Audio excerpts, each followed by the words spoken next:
Hi mga kapuso! It's Makatiping Day!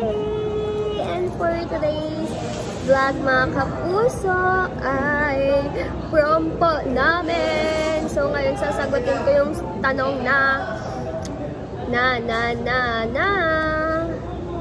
oh my God, nakalimutan ko. Ano yung gusto kong ma-experience sa prom? Okay. Dahil wala pa naman akong experience mga kapuso. Ngayon pa lang po. I'm so excited kasi alam niyo ba mga kapuso, first time ko po magsuot ng gown. Ayan, diba? Ang ganda. Kung hindi dahil sa Maka, hindi ko to na-experience, diba?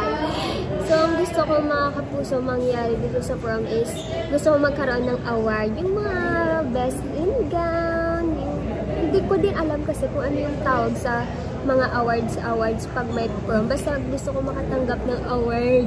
Tsaka syempre, may kadate.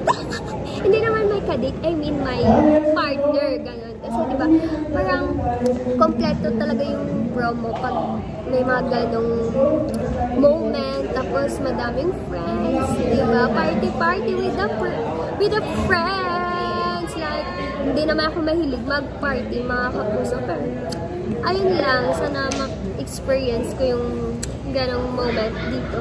So, ayan, mga kasama ko dito. Kita nyo, ang gaganda po ng mga gowns namin. Abangan nyo po yan, mga kapuso. Thank you for watching.